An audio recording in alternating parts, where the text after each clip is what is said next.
It's time to take off your clothes, enjoy clothes-free living, and join us for Naked, Nudists, and Naturists. Welcome to Naked, Nudists, and Naturists, the show that celebrates clothes-free living for all. I'm your host, Frank Stone. And I'm your correspondent, Lisa Monroe, and I'll be reporting on all things within the naturist community. So it's time to get naked and join us. And enjoy clothes-free living on Naked, Nudists, and Naturists.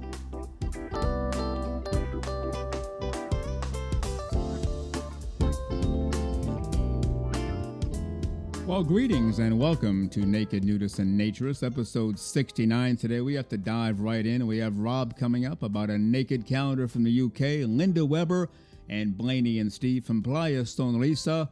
Let's get to Rob, our roving reporter from the UK.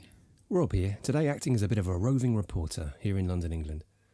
Something that came across my desk this week was the launch of a new naked calendar from the ladies of the Women's Institute here in the UK. The calendar launches on the 24th of October and will be available to buy online. I'm sure Frank will add the link to the show notes. Firstly, some context. The UK has an interesting relationship with nudity, often unhelpfully wrapped up in the naughty or salacious categories.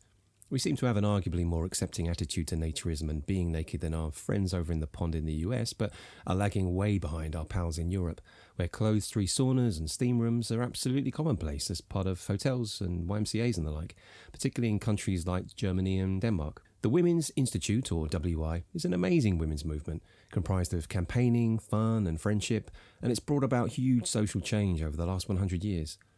The original, now infamous, naked calendar that North Yorkshire members of the Women's Institute put together was published in the UK back in April 1999. The story behind it was sweet and good-natured.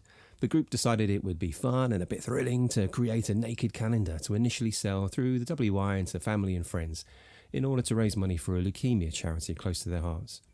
But the calendar, depicting almost nude, older women, was to garner huge international interest and captured imaginations everywhere. This was in no small part because the WI is often associated with older women, and this demographic aren't normally considered a group that would be quick to shed their clothes in public. Incidentally, the membership of the WI is changing now, and the organisation is committed to bringing in younger and more diverse women and doing a great job at it, by the way. So the naked calendar was to challenge assumptions about this group and to a degree the WI in general. It revealed the cheeky, fun, high-spirited and can-do attitude of the movement, contrary to quite an undeserved reputation for being kind of prim and proper. Anyway, the original Calendar Girls story was turned into a big screen movie in 2003, the next a play adaptation which runs and runs to this day and always proves incredibly popular with audiences. Very similar to the Full Monty, it has that naughty will they won't they vibe to it, with a feel-good ending to everything and kind of ordinary folks doing something a little out of the ordinary. This new naked calendar then has been created by the women of the Rothbury Women's Institute. Rothbury is a market town in Northumberland, England. As in the original, the ladies have kept their modesty, using nature and props to cover those parts considered too rude to bear. And like the original, the calendar will be on sale as a fundraising tool. In this instance, proceeds will go to a local hospice charity. The calendar will retail at £10, £12.50 with postage and packaging included, maybe a little more to ship to the US. Incidentally, this same group of WI ladies in Rothbury did a skinny dip fundraiser last year, raising money for the same great cause through sponsorship. Again, this captured a national obsession with nudity, bare cheek, if you will. It garnered BBC radio coverage and the whoops and yells of the brilliant women captured on the recording as they entered the cold sea to bare all, and whether the less than temperate waters, they were priceless. It was this thrilling experience that prompted this new naked enterprise, and I'm certain there's going to be many more.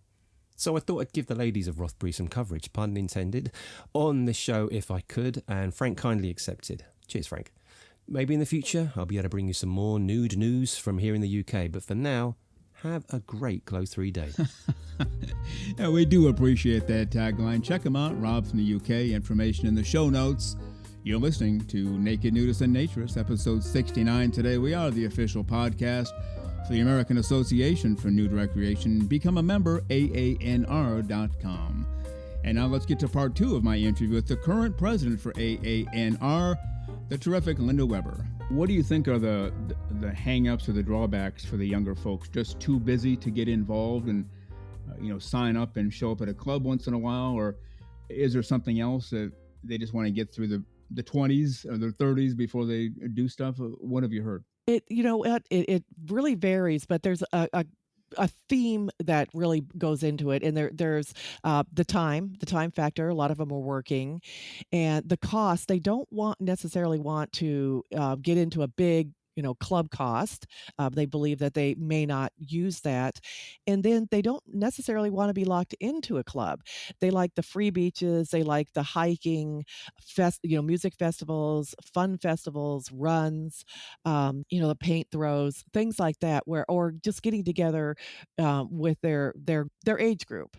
So, they're not really, thinking, gee, I'd like to sit around a pool and play pickleball or things like that. So that's why I wanted to get their perspective because what is fun to them? They want to have Mm, fun. yeah. And so it's that, bringing that back to them and getting them engaged is what I'm really looking for. No, I think that's great.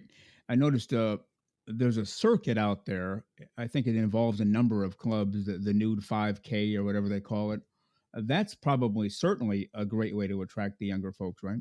Oh, that's great. The AANR Southwest has done a great job of connecting the clubs that have the runs. And, people get into that and then they want to go to each one because, sometimes they have certain prizes or things that they can collect. Yeah. And then we have some out in the West as well. And I know for one of the clubs in the West, Shangri La, they have their run and they open it up and say, if you come in, this will also give you a free day pass. And a lot of younger people tend to come to the runs. And it's great because I've talked to them and said, please, stick around and enjoy the club. And a couple of people actually said, wow, I've never been here. I just came here for the run. And I said, oh, it's great. We've got a pool, let me, kind of show you around. And it's a way to kind of get them in. They've had fun. They did their run and now it's like, okay, why don't you kind of sit by the pool or we have some more hikes, there's some other things. So it's great that they have opened it up so people can find a way to come in. They're coming in for a reason Yeah. where they might not do it because they just didn't want to walk through the door and they don't know anything about it. But here they're here for something. So stick around and it's worked really well. Yeah, I'll bet it has. And I've heard that from younger folks a lot. And I heard a lot when I was a younger folk myself. I claim to be 27. So anything from birth through 27, I heard this a lot. And if you believe that, we have the infamous bridge to sell as well. But okay, you want me to go to a club, take my clothes off and walk around? No, I'm not going to do that. If a 25-year-old might say, but if you say, yeah, come to the club and we'll have just take your clothes off and we'll run. We'll have a cool race. They'll say, sign me up. Where do I go? So it's really just a matter of how they approach it mentally, I think, more than anything else. And you just mentioned if there's something fun to do, they're more likely to show up. They're not going to sit around the pool and play pickleball all day. They'll just say, Grandpa, I'll try it once, but not my thing. But fun things certainly are, right? Exactly, and I've, been to some of the ones that they've had, and it's, like concerts and things like that. There's always something going, Mm. and I think that's why they wanna spend their time doing something or, networking with their friends in a fun atmosphere. So if you can get them in there, then they'll see what the club is like, and then, maybe then they'll decide, "Oh, you know what? This isn't, bad. I can relax every once in a while," or, meet up with people here.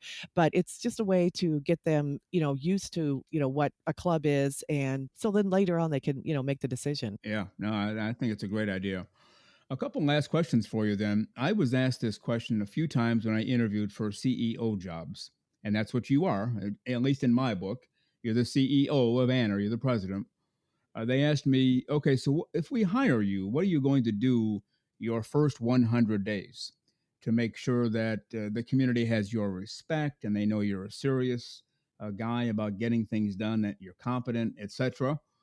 Has anything like that crossed your mind in terms of your first 100 days or your first X number of days, what you want to accomplish to kick this thing off? I did. I did a plan as well as many of the committee members Yeah. had done plans of 100, days. And mine was focused on actually, like I said, streamlining looking at all of the process we have and streamlining it and getting ourselves in order so then we could better serve the members. Because I didn't want to jump out there and try to do a bunch of things for the membership where we couldn't support it on the back end. And, one of the things was getting the automatic renewals. That just helps. It helps the members, but it also helps the office staff because then they can be more responsive. I'm working a lot of getting more of, for lack of a better term, exposure for the people that don't, the trustees and the regional presidents and their boards, trying to get that. So it's more been working on communication, a little more transparency. For example, I did the AANR meet and greet Zoom, which Yeah. is a service for our members where we get it on a Zoom call and just are able to talk about. We can go into the break rooms and talk about various things. But I just popped in and said, I'm going to be here as the president, and I said, you can ask me anything, kind of like an AMA.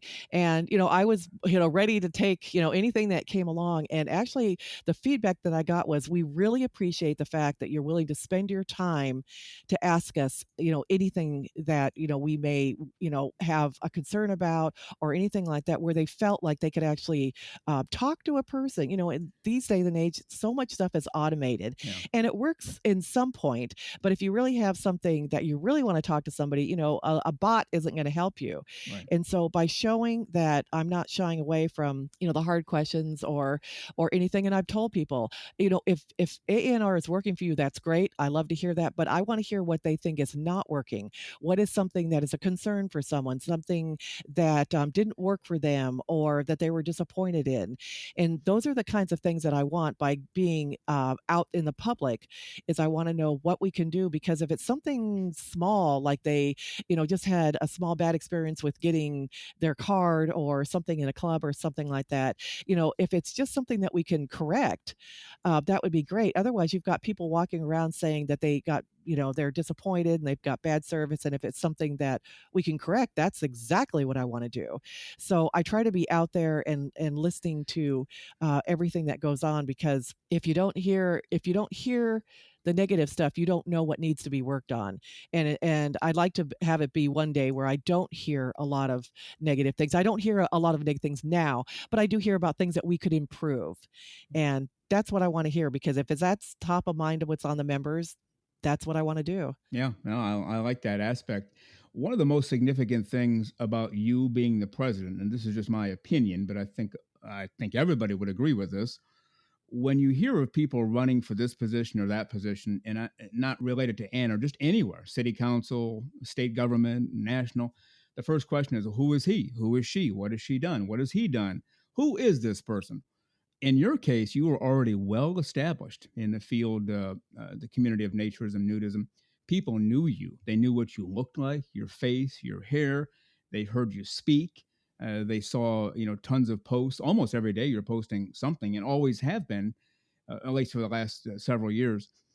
So, in many ways, you kind of have a leg up over other CEOs in the country, no matter what they're doing, and naturism or not, because people know you and they have the confidence already. So, when I asked the 100 days thing, that was more just your personal agenda, not to get the respect of everybody, because you already have that. Now, again, that's my opinion.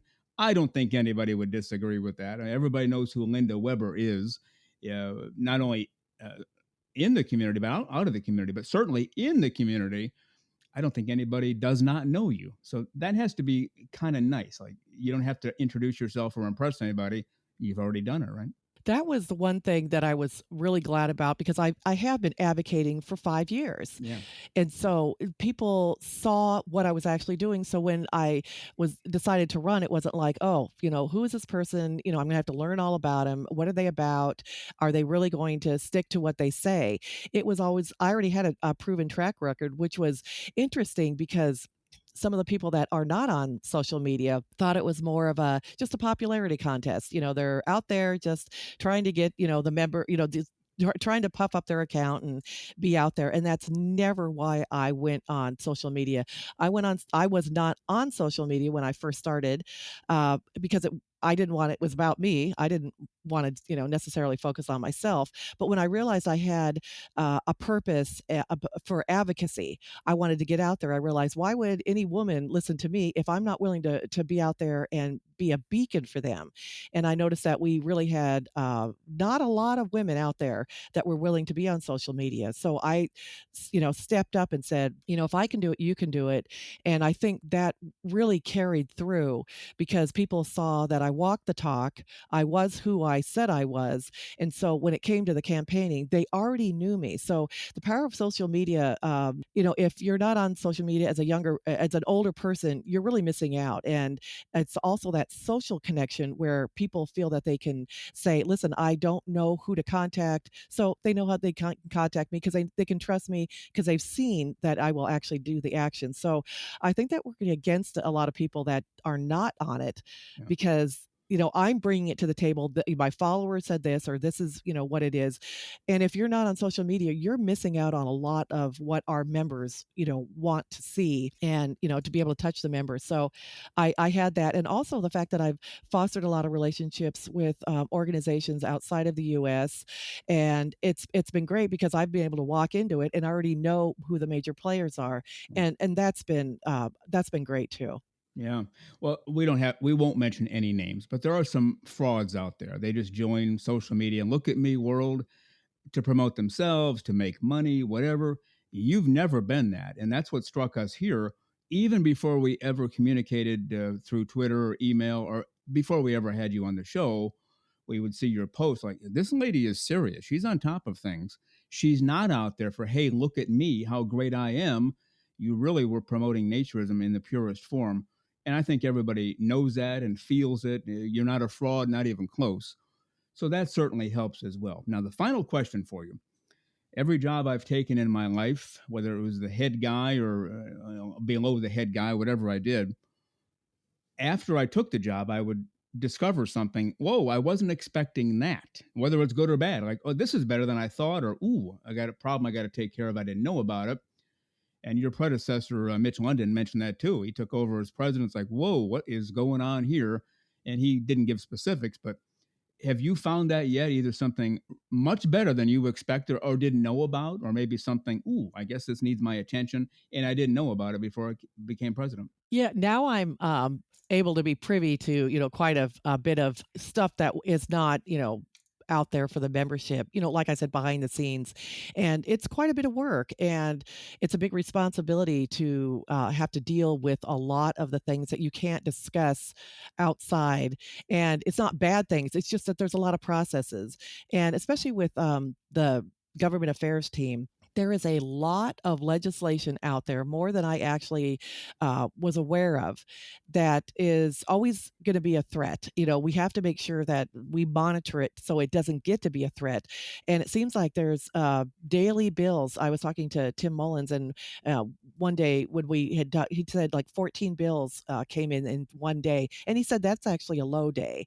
And so I was very surprised. But it's all this stuff. It may not be a threat. It's just that they have keywords that they look at. And we want to make sure that when they are looking at these bills, that they don't progress where it actually catches us in the net. The legislation, as I always say, they're trying to catch a goldfish. So they'll, have this big wide net. And sometimes our clubs or some of our processes could get caught in that. And so there's a lot more. And that's one of the things I talked to Tim about is, trying to uplift that so people really understand what goes on behind the scenes, because they'll hear about the World Naked Bike Ride or some of the other different things that hits the media, but there's this constant behind the scenes work.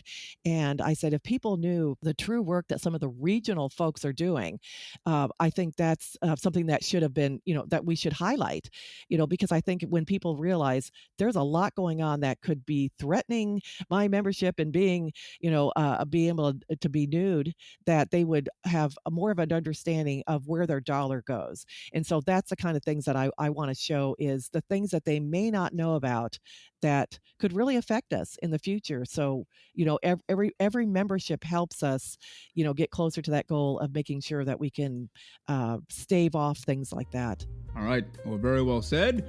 We've been talking to President Linda Weber for the American Association for Nude Recreation. And Linda, you're welcome to come on anytime. We plan to have you on fairly regularly so we can let the members know what's going on and also let the non-members know, hey, you might want to join because we're doing some amazing things here. So feel free to come back anytime you want. How's that for a plan?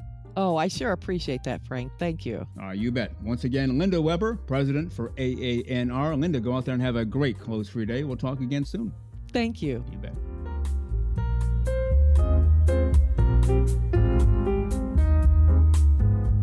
The terrific Linda Weber, current president for the American Association for Nude Recreation. Become a member today, AANR.com. We are the official podcast for the American Association for Nude Recreation, so sign up today, and we appreciate all of Linda Weber's time on today's show. You're listening to Naked Nudists and Naturists, episode 69. You can tell by the music sneaking in, it's time for the one, the only, the terrific Lisa Monroe.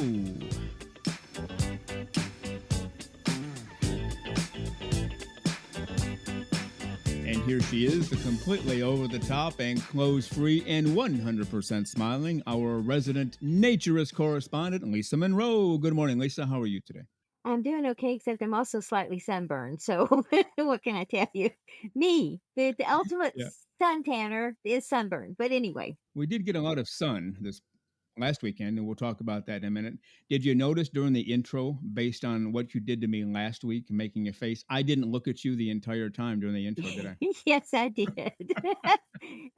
Chicken. I was staring at the ceiling, and I didn't want to be distracted 2 weeks in a row.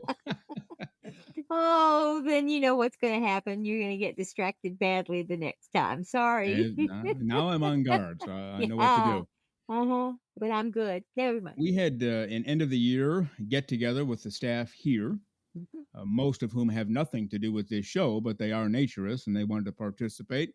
And we had some friends over too. And I can't remember all of the food that was brought along. We provided a bunch, but just about it seemed like every possible food item in the world was there. Certainly steaks and pork chops and chicken on the grill. And you noticed some other things you mentioned as well that I didn't even see, right? Well, I love those Polish sausages that you soak in beer and then put on the grill. They are unbelievably good, and they're just everything, every vegetable you could think of.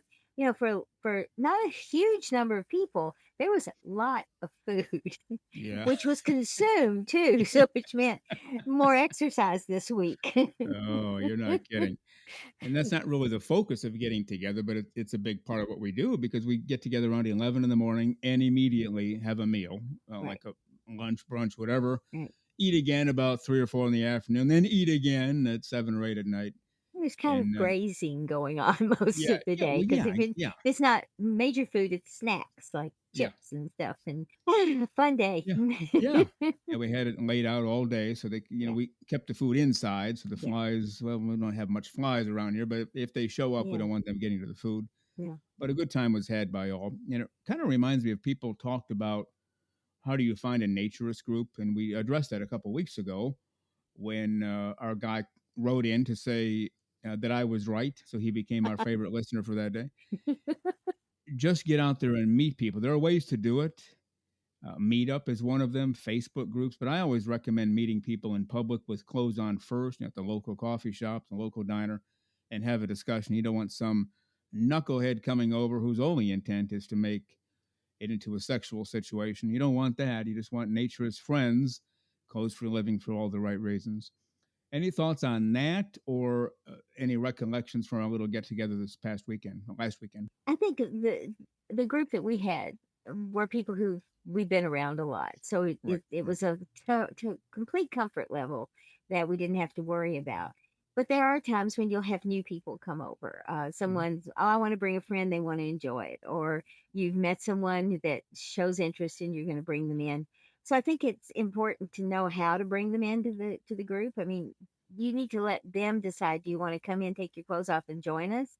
You want to come in and join us dressed for a while until you're comfortable, which probably is not the best thing to do, but sometimes people feel that way. So I think it comes down to trying to be open and honest with people and no pressure, no nothing. If it's not for them and they want to leave, hey, that's no problem. And, go from there. Or if they want to stay, but they don't want to stay closed, that's okay too. We talked before about a naturist book group. I've never been in one of those. I think that'd be a great idea. Let's choose a book each of us enjoys or an author we enjoy. Let's read it, let's study it, let's get together and talk about it close free. I think that'd be great because then you're not focusing on the close free part for those who are treading lightly. You're focusing on the book, and the naturism is just an offshoot of that, which it should be anyway. It should be to the point you don't even notice the nudity anymore. Have you ever done that? You ever been part of a naturist book club? I've been part of book clubs, but never a naturist one. And that actually sounds really good because you're really, everything's kind of stripped away and you're just focusing on what you've read and what it meant to you and have that discussion. And I think that the more you've talked about normalizing naturism a lot. And that is part of normalizing it when you start to take something that we're familiar with in the textile world and move it into this environment, then it becomes something normal for everyone. I'm not a big game player, so these sometimes the clubs and stuff will do karaoke night or they'll do some theme dance or whatever, and that's not something I enjoy, but that is what a lot of people enjoy. And for those people who do that, if you're gonna karaoke at a bar in, downtown Mhm. Dallas, or you're gonna do it at a club in Texas or wherever, the action is the same, but the environment is different. And that environment's probably more relaxed, less sexually charged than a bar would be. So I think it in the long run is probably a really good thing to do. A good friend of mine, and I'll go ahead and mention his first name, George. I've mentioned him before. I know you have never met him, but he lives in another state. Otherwise, I'd go to his house every weekend because he has naturist football watching parties on Sunday. So it's all about the Oh, NFL. wow. And, he's kind of like we do. We open up the grill. He has Yeah. a pool out there. He has two or three big screen TVs he wheels out to the patio and Wow. has one inside if it's chilly or people want to come inside. Again, kind of like a book club, then the football becomes your primary focus, not the nudity. And you and I would have no problem with that, but it's Mm-mm. mostly people just venturing in for the first time or second time. They're not sure. Well, good. Just come over and watch a football game. You can keep your clothes on, take them off. We don't care. It is, hey, what about that quarterback on that particular team? And then little by little, you start feeling more comfortable. The clothes come off. Well, how about that? We should have a football watch party here, a naturist football watch party. What do you think? I love that idea because I love football. So, Yeah. and we could do a baseball one too. Yeah, but Yeah. football, big game on Sunday. Oh, that would be fun. I like that Yeah. idea. Yeah, of course, as I mentioned before, I think you agree all sports should be played in the nude anyway. Oh, So absolutely. until we get there, at least we, the viewers of sports, can be nude, right? Exactly. I look forward to the day when football is played naked. Just simply because can you imagine that takes away all the well, it's like kinda like rugby naked because football has all that padding and rugby doesn't. So you take away all of those things and you're down to just the actual sport. And that's good. I like that. Yeah, and at first it would be shocking to some. It would be, Mhm. oh boy, I have to watch every game that's possibly on because these guys are naked. Yeah, But eventually it'll be, who's playing tonight? Oh, good, I think I'll watch the game. Not for the nudity because now it's normal, but you're actually going to exactly. watch for the game. Yeah. You mentioned a few moments ago we want to normalize nudity, and I Mhm. frame it differently. We want to make people aware that it is normal. So we're not True. taking something abnormal and making it normal. It's already normal, but societal concerns and pressures have taken us away from that, right? That's a better definition of it, absolutely, Yeah. because it is normal. It feels Yeah. normal. It's perfect Yeah. sitting here right now doing this. I mean, there's nothing wrong with it. And I don't know how to describe it because I hate clothes so bad once I'm past that door. You just have to be aware that it's just so much more relaxing and just so much more fun. Well, can you imagine? We've never done this before. It's episode 69. You've been on every episode. We've done a segment on every episode. Every segment has been closed free. Can you imagine sitting down together at this table with two microphones across from each other with our clothes on? Can you even picture that in your head? That would not feel normal. Yeah. That wouldn't feel normal at all. No, this is how it's supposed to be. If we're gonna, Yeah. enjoy this community of naturism, of being I don't want to call it a lifestyle because it's not even that. There's Right. no lifestyle involved. It's just who we are, Yeah. and that we don't have an issue with anyone being naked. And I've seen, a friend of mine recently, we were having lunch and she said, so was watching something. She said, "Oh my God, there was a naked person on that show." And she said, "I just can't stand that. I just can't stand Right. that." And I'm sitting there going, well, she doesn't Yeah. know that I'm Right. into it. So I just kinda kept my mouth shut, but I'm like, Yeah. "Why was it so bad?" Yeah. You look in the mirror, you look at your husband, you look at, give me a break. Yeah. It's just the belief that they have to be against it is what I think it's a cultural learned behavior, and it's the wrong way to look at life. Well, yeah, and we mentioned it before. I mentioned a couple weeks ago a baby was born in our family, and rumor has it he was born clothes free. Yes. That might be a good question to ask that friend. Oh, so you Mhm. think everybody should wear clothes at all times? And she'll say yes. Well, what were you born in? A pink dress, Mhm. a blue dress, Mhm. a pantsuit? Oh Yeah. no, I didn't have any clothes on when I was born. Aha! Now we have something to go on. Maybe how nature intended this to be. That's right. You think? Exactly. All right. With that, Lisa Monroe, we must head for the hills. Go out there and have a great clothes free week. We'll talk to you next week. You too, and I'm gonna put something on the sunburn. Bye. Okay. Bye.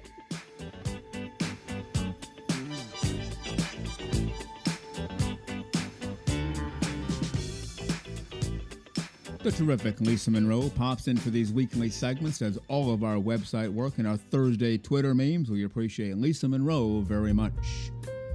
You are listening to Naked Nudists and Naturists, episode 69 today. Yes, the pool is fine, the hot tub, the grill, the vegetables, the cold drinks, the hot drinks, the cigar bar on the back. It's all here. Glad you're here enjoying this hour. Clothes-free living for all of the right reasons.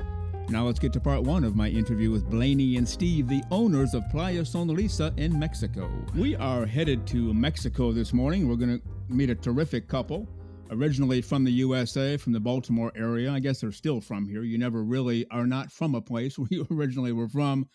But they bought a resort in southern Mexico, about 5.5 hours south of Cancun, called Playa Sonrisa. So let's bring them to the show this morning. First of all, Blaney. Good morning, Blaney. How are you today? Good morning, Frank. I'm doing fantastic. All right, great to have you here. And also, Steve. Good morning, Steve. How are you, sir? I'm great, Frank. Glad to be here. Yeah, glad to have you both here. And let's just kick right off. Before we get into your naturism backstory, how you discovered being a nudist is a really cool and fun thing. How did you go from living in Baltimore to, you know what, let's buy this resort 5.5 hours south of Cancun and let's see what happens? Either one of you can take that. Just how did it all happen? All right. Well, it's a short but long story. So, my dream in life was to own a little piece of paradise actually in Maryland. It was a bed and breakfast. It had a pool and all of those great things. And I'd been going there for 20 years. So, my dream when I met Steve was like, I want to buy this place. I want to run this place. This is what I want to do in, my working retirement. It didn't go the way we wanted it to. Things were just not moving fast enough for Steve and I. And one day Steve goes, Blaney, just start looking on Google for something else. So that's what I did. I started Googling beachfront bed and breakfasts, restaurants on the beach. We really never thought it would be Mexico. We looked in Texas, we looked in Florida, and this beautiful place showed up on Google for sale. And that's how we found it. And that's what kind of got us sparked. And we just wanted to see what it was all about. And Steve, it was kind of funny because I said to Steve, it says it's a clothing optional resort. And we were like, okay. And as our backstory comes out, we'll find that we were not nudist. We were not experienced in that background at all. But it did say something. It said, well, it could be a yoga center. It could be a business retreat center. It could be a fly fishing, a scuba center. And we are big divers. So I'm like, let's go look at it anyway. Wow. Well, really, clothing free or clothing optional place, it really didn't matter. You could have made it anything you wanted, but you kept it as a clothes free destination, right? Absolutely. And Steve, why don't you tell them a little bit about why we decided to keep it clothes free? Because yeah, we could have changed it. And we're also finding, Frank, that a lot of places that are getting sold that are clothes free are becoming textile resorts and beaches. So it was kind of important to us. So Steve, why don't you kind of share with us why we decided to keep it clothes free? So once we actually went down there, now we're going to bring this up to our family, you know, Yeah. because, unfortunately in this world, everybody's narrow minded. But I even said to my daughter, I said, look, I said, Blaney and I, we just bought this place in Mexico, and but I got to tell you, it's and I was nervous to tell my daughter about this, she, missed prim and proper, and I said it's a naturist. I said it's clothing optional. And she went, "Oh my God, Dad, that's great. Me and Joe do that." Oh, Her and her wow. How about husband, right? yeah, how about that? And I was like, "Really?" Yeah. And then Blaney told her family and her brothers do it, and we're like, we just had no idea that this was the kind of community that people that we knew would be in that community. And then once we went down, we had 2 weeks. We had to learn the ropes when we first went down there, and he already had, like the other owner already had a book for 2 weeks for two different couples. And we said, well, we'll go down and meet with them, and we'll decide then. And when we went down there, we met the two couples, and they were just fantastic. Hmm. We're like, and it was just so easy. It was Yeah. easy, and everybody was just comfortable with themselves. Yeah. And we're like, I think we can do this. You Yeah. know, and we looked at each other and like, let's I want to keep it this way. And Laney said the same thing, and now everybody's so happy that we kept Playa Sonrisa as the clothing optional resort that it was. Yeah. Well, very well said. Not only did you know people in the community, but they're your blood relatives, for heaven's sakes. That's even better. Yeah, Why do you think, stay with Steve for a minute. Why do you think this happens? Because it happens a lot. We hear about it all the time. Somebody in the family is a nudist naturist. Somebody else is a nudist naturist, same family, kind of like your situation, but nobody ever talked about it. It's just kind of something they do on their own. And why do you think that is? People are afraid to tell each other, even within the same family. I think just because of how people have been raised to believe that um being nude is dirty, Mm. or sexual, or um something bad with it. So since we're children, we're told we have to wear clothes. You know, we can't go outside without clothes on, and I think it's just they're just brainwashed into believing that they're supposed to have clothes on, so nobody wants to talk about it.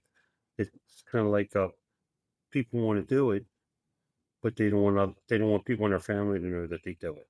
Where if they would just talk openly about it, I think you'd be surprised at the amount of people that do want to do it. That's what we find out more and more as well as people open up, say, "Oh, really?" Because it's just like your situation.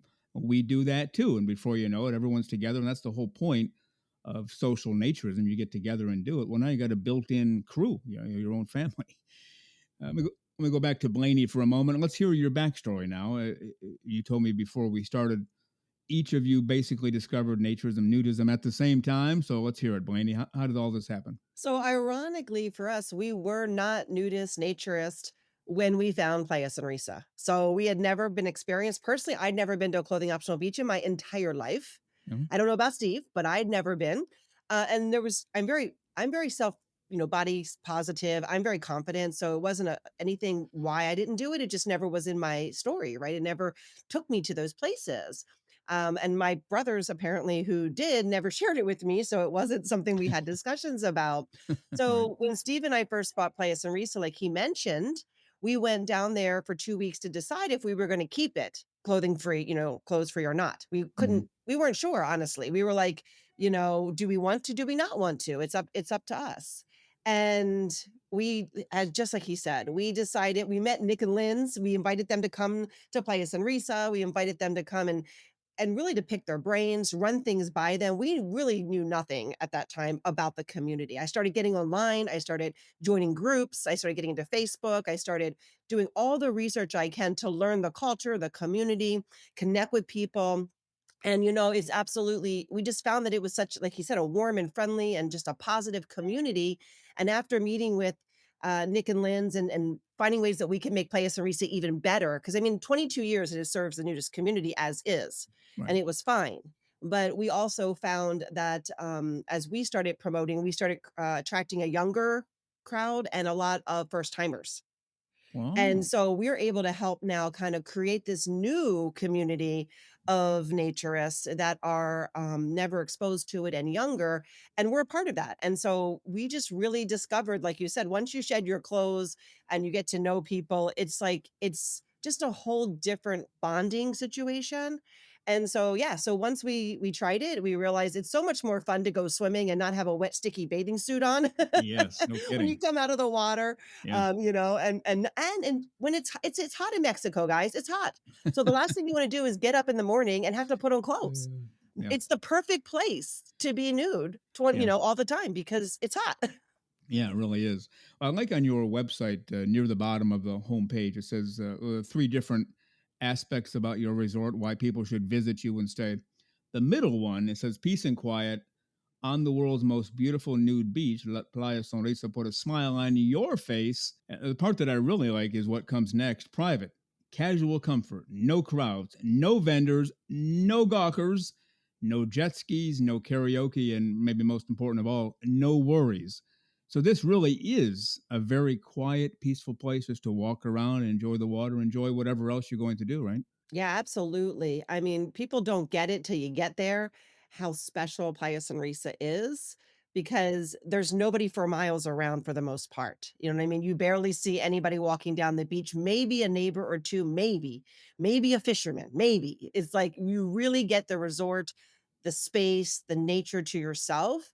Mhm. And I think that's what's so special about it because we only have 7 rooms. So you're talking 7 couples at most in the Right. entire resort. And that's if we're full, which is not normal unless we have a sellout like we have sometimes with different groups that'll come and bring their Mm. entire nudist club, then we might have a sellout. But Okay. other than that, you pretty much get the place to yourself. And that's what makes it so special. Well, I saw probably on your website you even do destination weddings. Like you'll rent the whole place to somebody for however long they want it to get their wedding done with guests, right? Yeah, we actually have a nude wedding coming up in May. So that's gonna be Hey, really fun. Yeah, they're getting yeah. married at the end of the dock naked. You can't beat that, guys. Like it's No, just it gives me chills actually yeah, when you think about what we're able to create for people in that closed-free space. yeah. Well, marriage is supposed to be, open, right to the core, intimate. Well, how much more intimate does it get than getting married while nude? That's basically sets everything off in the right direction. I'm guessing you agree. Absolutely. Yeah. Now I saw you don't really encourage people to bring their own food because there's really no way to keep it cold. So you have food on site, right? In your restaurant there? Oh yes, we actually have a full service restaurant. It actually see the restaurant is big restaurant, it's beautiful. It's one of the things that really sold us on purchasing the place. Mhm. When we walked in, it was just like jaw dropping. It has its own, we have a bar. It would seat about 30 to 40 people. Of course, we only have it set up for the 14 people if we need for a full house. But Right. it we've had 40 people in there when we had a cruise ship bring some people one day and dropped off 40 of them, and we housed the 40 people fine. And the restaurant is, it's really 5-star dining. Everything we cook, we don't cook any Mexican food. Everything is really American style food from our background. We don't want to try to cook something Mexican because Right. it'll be embarrassing. But the two of you are the actual chefs as well? We are. And Wow. we have a young girl who helps us, and we so she assists both of us depending on which meal that we decide to make. Like Blaney had some dishes that she specializes in, and then I have mine, and then we have her girl Daisy, her assistant, real sweet young girl, and she serves the food to everybody, and she of course she helps cook. She can almost make a lot of stuff herself now. According to your website, it looks like you serve breakfast, lunch, and dinner. So they can eat all three meals there as long as they stay with you, right? And breakfast is included. Oh, So that's even better. before, so it was just a continental breakfast, uh, but now we have a full service breakfast with we egg of the day, some meat, ham, bacon. I saw also, I think it's on Saturdays where anybody can show up, right? The general public, they don't have to have a reservation to stay with you, but they can just show up to eat. Is that correct? Correct. Okay. Every Saturday night is open to the public night Okay. from 5 to 10, and we do that so that we can mingle with different neighbors and townspeople, and also so that our guests can meet some of the people, and we also like for the townspeople to meet some of our guests and kind of see that you know we're normal people. Yeah. Yeah. just because just because we like to be nude doesn't mean that we're freaks or weirdos. It's like we're normal people, Yeah. and and everybody who comes up and meets us, everybody just really open arms. Yeah. They're just more curious. Yeah. They've heard about us, Yeah. and the other owners really never had anything open to the public. So it was always like a secret Playa Sonrisa, the nude resort. Well, there you Now go. Yeah. we open our doors, come on in and see what we're all about. Yeah. Well, that's perfect. Perfect marketing. It also, when you start keeping secrets or keep the doors locked 24/7, the outsiders say, what's really going on there? And that's Right. where they think a bunch of weirdos, a bunch of wackos. You let them in. Hmm. Oh, Jesus, it's kind of normal here. Right. How many people live in the general area? At least, let's say, within an hour's drive to your resort. The expats are about 80 to 100, Okay. depending on the time of the year. And then yeah, the town, which are the locals, and there's 400 people in the town. Okay. But we actually had a couple that were there fly fishing back in, I think, March at a different resort, and they came up to our resort on that Saturday. They couldn't, they just wanted something different. They heard we were open, and her and her husband came up, and they wouldn't leave. They said, "Please tell us you have a room available." We'll say just paradise. So we had an extra room available, and, Oh, and they actually stayed in the room. Went back the next morning, checked out that hotel, and came back up and stayed with us and wow. extended their stay. Wow. Well, that's perfect. And we really, really loved it. I'm guessing you see that maybe not a lot because people who come to you are already ready to go for a nudist Right. experience, but those uh, who have shown up or you've seen at other beaches, I don't know about this naked thing, and then the clothes come off, and within a few minutes, maybe right away, but certainly within a few minutes, why didn't I do this 100 years ago? It's happened a Right. few times, right? Yep. Yeah, and I noticed also on your site, we should point this out. You are very clear that this is not a swingers joint. It's not a place to come and just have all kinds of action. That's basically not allowed at all, right? That's correct. Yeah. None of that is allowed. We don't encourage it, Yeah. and we haven't experienced it. So Right. all the people who have come, they do their research and their homework before they get there, and they'll ask us, Yeah. straight up, Yeah. this isn't a swinger place. We're like, absolutely not. Right. And I think in general, people are getting smarter now that they check it out. Like whatever they want, they can find. So if they want to do the swinging lifestyle, they're not going to come to you. If they do want the peaceful, no gawkers, no vendors, just peace Mm-hmm. and tranquility, they're going to come to you, right? Mm-hmm. All right. Now, That's Blaney, correct. there's something going on about, I don't have the title in front of me, but some kind of diving. You're kind of expanding that whole operation. What's going on there? Yes, so this is super exciting. I've been a diver since 1992, and Steve a little more recent than I am. But one of the things that I am so excited about is that we were able to create the Playa Sonrisa Dive Center right on site. It's an SSI certified dive center. All right. But more importantly, we cater to taking folks out on naked snorkeling and scuba diving tours. Okay. And that has really been amazing. And we we love that they can do it. They don't have to do it. Sometimes people come to us and one person of the couple is a naturist, the other's not. Mhm. So one can go with bathing suits and the other can go naked. Mhm. But they really like the freedom to be able to do that. We also have a really private cenote that we found and that our dive team will take you to even just to swim. And some of the guests love to jump off there naked and go to the cliffs and Yeah. just have some fun swimming around in a cenote, clothes free, because it's not a public one where you Mm. have to pay to go in. We found it as secret. So we love to be able to market that. And I'm sure you know by now, if you don't know, Frank, but the 100th dive is supposed to be naked anyway Oh, when there you're you a go. scuba diver. There That you is go. the tradition. So we are a safe space for even if you're not a nudist to come and do your 100th dive naked Oh, and okay. actually feel that tradition in the diving community. Mhm. So we are promoting that as a wonderful spot to choose to do your 100th dive. We happen to be located on the second largest national reef in the world, Wow. next to obviously the Great Barrier Reef. So it Mhm. goes from Belize all the way to Cozumel.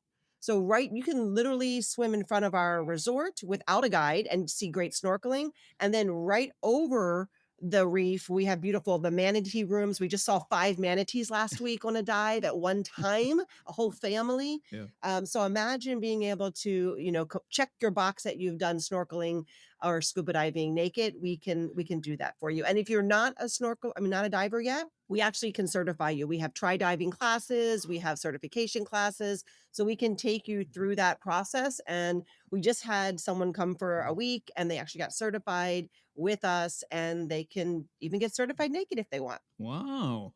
Why do you think the 100th dive, even, for non-nudists, non-naturists, obviously, why is that one done nude, do you think? Because I've heard the same thing in the skydiving area. Hmm. The 100th jump from a plane, you got to do it naked. At least that's the tradition. Why do you think that is with diving as well? I think personally, it's just so that you can get as close to you can to nature, right? Yeah. So how no barrier between you and nature. If Yeah. you're naked when you're diving, there's zero barrier. So I Yeah. think that's just a symbolic way to get you as close to nature. And if you've done 100 dives, you obviously are, comfortable with yourself and with diving. And what better way than to do it in the nude? Yeah. Well, doesn't that tell you something? It tells me a lot.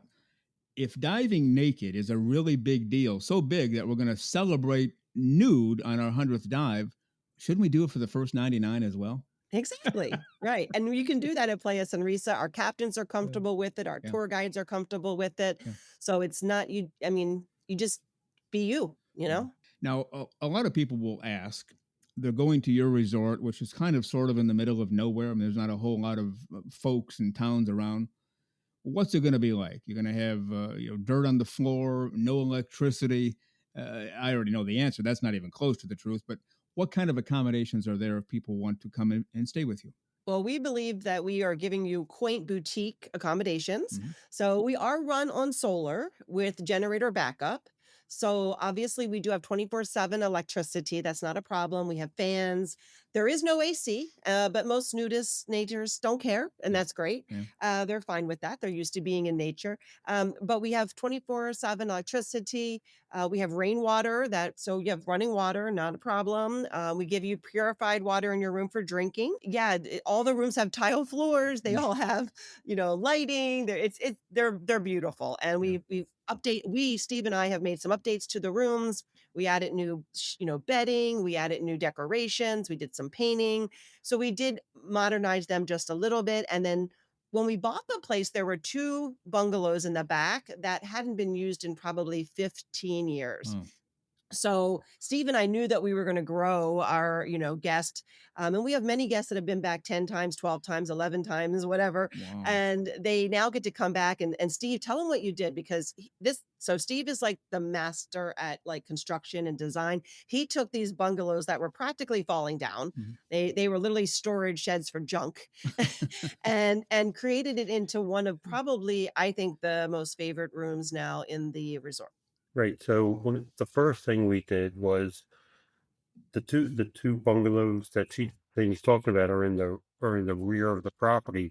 They're behind 2 other front oceanfront bungalows, and we were afraid that they weren't going to have a view because the old owners had let the brush and the leaves and all kind of grow up, so you really couldn't see the ocean from back there. Mhm. So we decided the very first thing we would do was put rooftop decks on. So we got down there. The first thing we did, we took the both roofs off of the bathrooms of the bungalows, and we put one set of steps up through the middle from the share, and there's 2 decks up there, and we put palapa roofs on top of them so they're in the shade. Yeah. We have hammock up there, and we have um, we're actually putting a swinging bed up there, but right now we have a hammock and 2 chairs, loungers, and it's one of the most favorite places for the people to go because you just look over top of the other bungalows and you're looking out at the ocean. And then we cleaned up all the brush, all that, and actually on the first floor you actually have a nice view of the ocean as well. We just didn't know. So now those bungalows in the rear, they have a first floor ocean view plus a rooftop deck ocean view. And as far as the bungalow itself, it was a little bit small, so I took the back wall out, pushed it out 3 feet, We put new roofs on. We like gutted the whole inside. We put all new interior in there. I used all the stuff that I found on the beach. Like I made a door, a sliding door.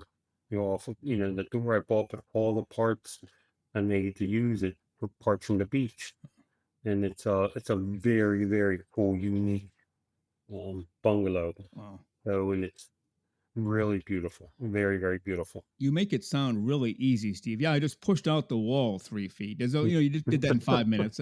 That's kind of hard work for most people, knowing how to do it, but actually doing it. So where'd you get all these skills? I've been doing construction since I was 12 years old with my Okay. dad. So I've That's been great. doing it for a very, very long time. And then by the time I was 20, I started my own construction company. Oh, okay. And it's in my blood, Yeah, and architecture as well. So I design everything. So I do all the architectural, and I can build them. that's terrific. I hope I can. This will never happen in my life, but I wish I could get to the point where I could tell somebody, "Yeah, I moved the back wall out 3 feet," and just have their mouths drop open, like, "Wow, Frank, you're the greatest." That's never going to happen here, but it happens with you all the time. That's great. Now, looking at your website, you have these private garden bungalows. The number one, just a few steps from the beach, a king bed and futon. And then you have what looks like suites, a small house, small motel kind of looking thing, Hmm. ground floor as well as second floor. How close are the bungalows to the suites? Are they basically right there, or do you have to walk a ways, or what? Walking distance. Yeah. We actually live on the first floor of the. It looks like a hotel concrete building, the Yeah. white building. Yeah. That's where we live. Okay. Blaney and I live on the first floor, and then there's two real nice sized rooms above us, and they're actually probably the biggest rooms that we have. And they're on the second floor, and their view is stunning. It's just a stunning view from up there. Wow. The one room is directly above our bedroom, and they have the same view we had, only a little bit better because we're up higher, looking out over everything. And then the bungalows are right next door to probably about, I don't know, 20 steps from our house to the first bungalow. And of course, the garden bungalows are in the rear. Mhm. So everything is, the first two bungalows, they're literally 3 steps when you're on the beach. Wow. That's great. So everything is really compact into one area, and we're looking to expand. As we grow, we've only been here for a year, so Mhm. and we've already done so much, but we're looking to expand, and we're looking at some more property with homes that we would like to be able to sell to just naturists and Oh, nudists. that would be great. And once if they when they buy it, to be able to buy their vacation home and have access, to Playa Sonrisa for lifetime. Yeah. We will actually take, what we would do with that. You own the home, you come on vacation whenever you want. We'll have it ready for you when you get here with our staff. And when you're not here, we will maintain it. And if you want, we'll rent it out for you. Wow. So you'll be able to make my own a vacation home in a paradise, and also be able to collect some income while you're not there, Yeah. and have it for your friends, your own friends and your own guests if you want to have them come down. Yeah. But it's your home, you'll own it. I'm going through a mental checklist right now, trying to check off reasons why somebody would not visit Playa Sonrisa. I can't find any. There's like nothing. There's no reason that exists that doesn't tell people make the reservations, get on a plane, and get down there. Right? There is actually one complaint that we do have. Okay. When the people get there, they don't want to leave. Right. In fact, that's our motto. Hard to find, but even harder to leave. You're right. Yeah, I saw that. And I believe it. I've not been there, but I believe it just by everything you've said, everything I've seen on your site. The terrific Blaney and Steve, owners of Playa Sonrisa in Mexico. Check them out. Their website is in the show notes. And next week on episode 70, part 2 of my interview with Blaney and Steve. Well, you've been listening to Naked, Nudists, and Naturists, episode 69 today. We give you a brand new show every Saturday morning at 6 o'clock a.m. Eastern Time. Continue to join us. Check us out on our website, nakednudistandnaturist.com, Spotify, Google, Amazon/Audible, Apple Podcasts, and also on Twitter. You can write us anywhere, anytime, any place. And we thank you for being with us today. Plan to join us for every single one of our shows here and have your clothes off when you're listening. We have our clothes off when we're broadcasting, enjoying the naturist life. We celebrate clothes-free living for all. Remember to enjoy being naked and join us again for Naked, Nudists, and Naturists. We drop a brand new show every Saturday morning, so come back and join us. Have your clothes off when you do for Naked, Nudists, and Naturists. Have a great clothes-free day.